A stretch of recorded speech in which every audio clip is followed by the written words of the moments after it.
Today we're going to be talking about 1 week old chicks. My name is Melina and welcome to my channel DIY Your Life, where you DIY everything around you. Today we're going to be discussing the care of 1 week old chickens. I have quite a few in here. Be sure to subscribe to my channel by clicking on the link below.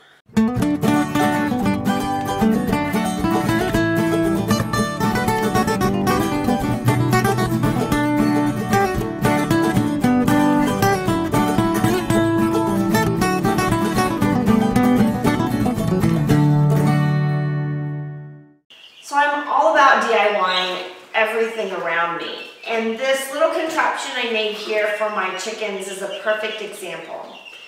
This is an animal trough that we had used for some animals that we used to have out in the barn. It was currently not being used anymore. It's quite shallow and it has rounded edges, which is perfect for 1 week to 3 week old chicks. I have approximately probably 10 to 12 little baby chicks in here right now. But this is some lattice work that we had from around the yard that we never used.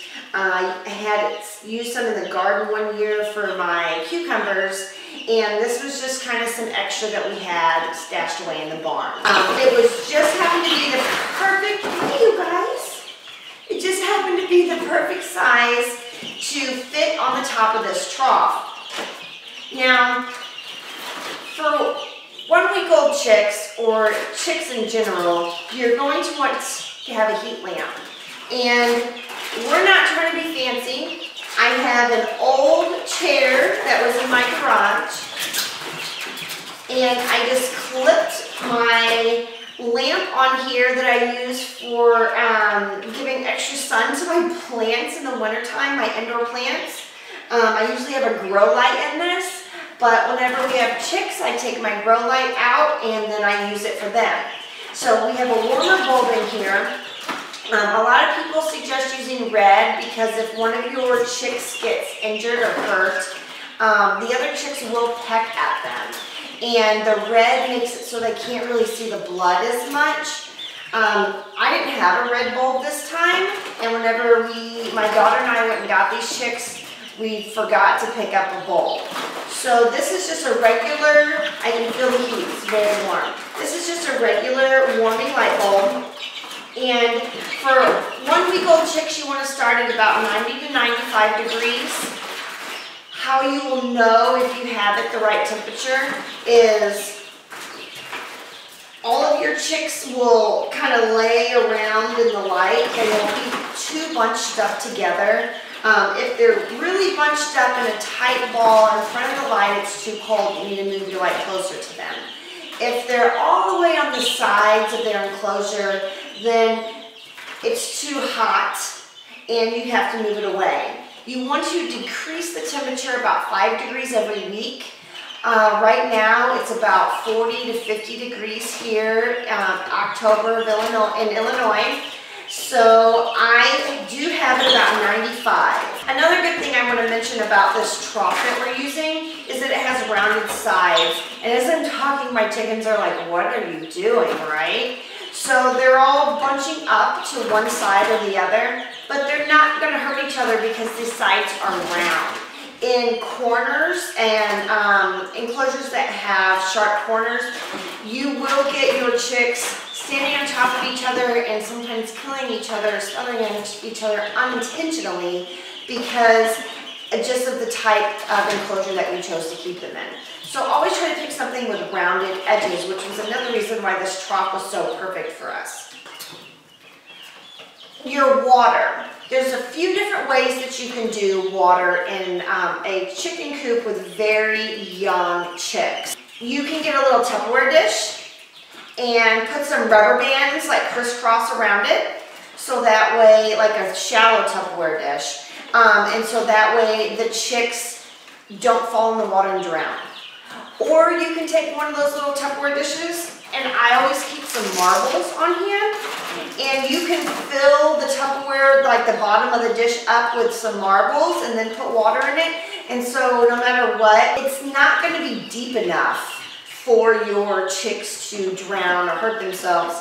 I find that you're cleaning those a lot. However, for brand new chicken mom and dads, you chicken tenders out there, you might not have all this stuff, and you might not want to spend all this money on chicks that you just got and you don't even know if you're really going to be able to keep them alive.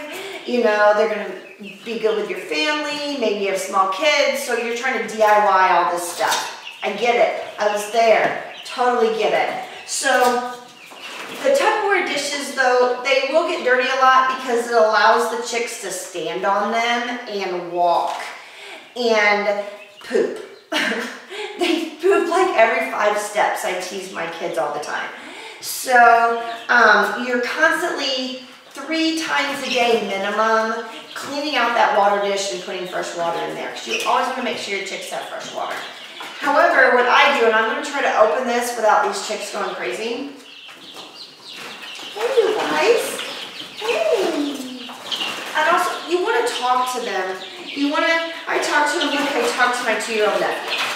But you want to talk to them because eventually they're going to get used to the sound of your voice, and they're going to recognize you whenever you see them and talk to them, and they're not always going to be so scared. So I'm constantly talking to my chickens. Okay, so this is the type of water thing that I got, and I just bought it from the local Tractor Supply, Rural King, Buck Heights store, whatever you have close to you. I just like this because they can't stand on it, and I'm not constantly cleaning it out. However, we have an escape artist. Okay, so for my water, what I do, this is quite dirty right now, is I place it on top of a Frisbee inside of here, because then it stops the pine shavings that are on the bottom from getting into the water as much. Now, the chicks like to burrow and nest, and so they do dig in the pine shavings. So this will get buried. Hey, you guys.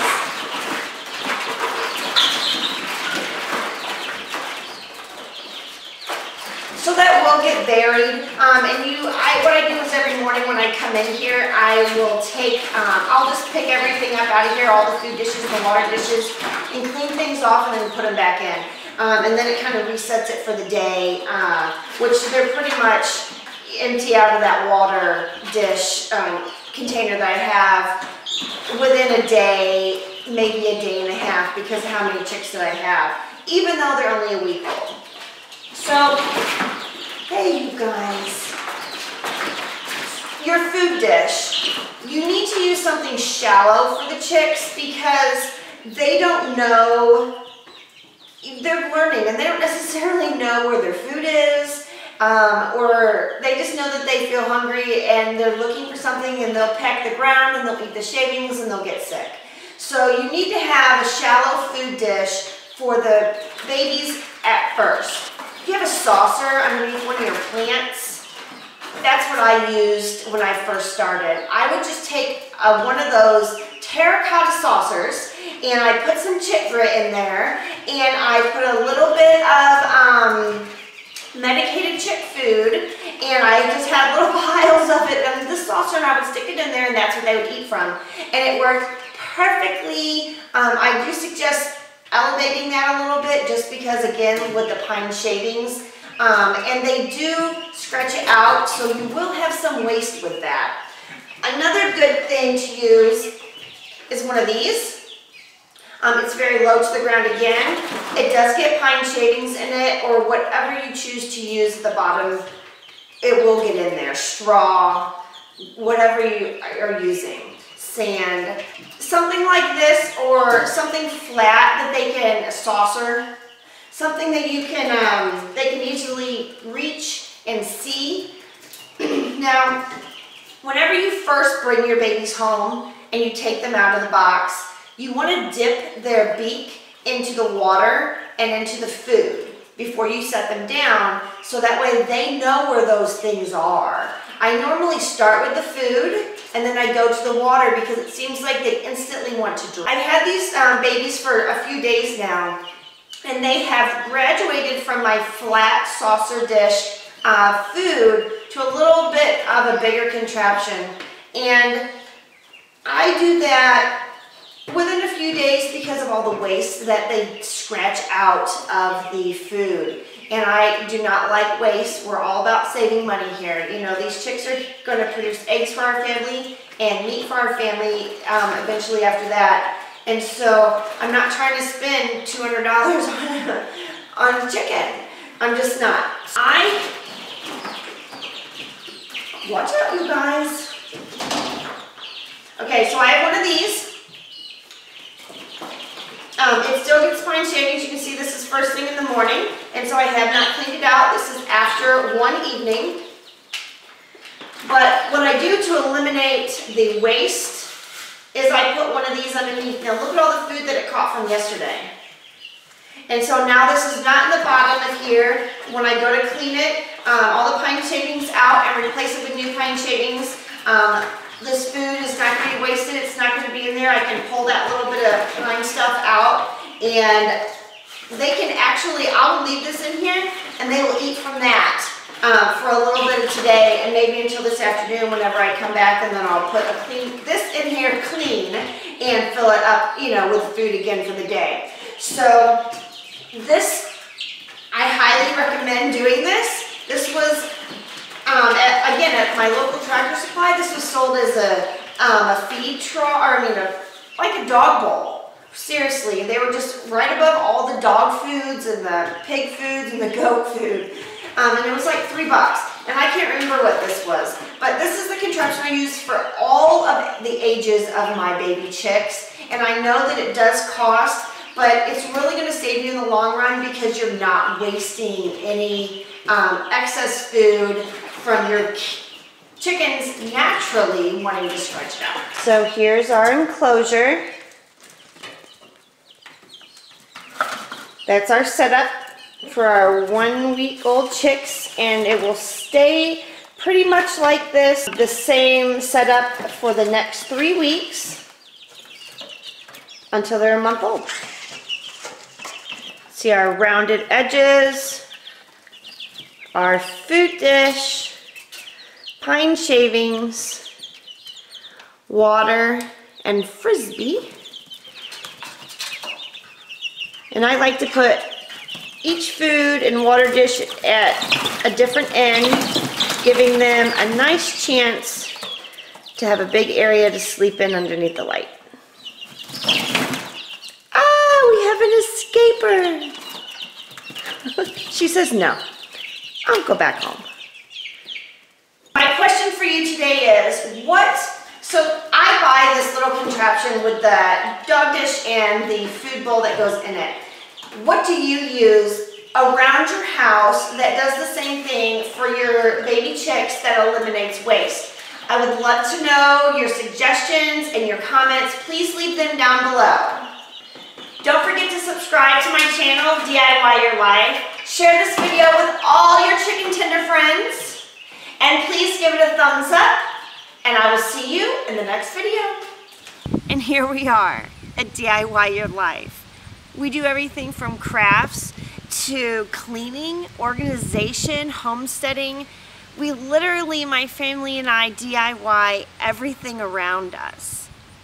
Please be sure to join our journey by clicking the subscribe button and then the little bell icon so that way you're notified whenever we produce a new video.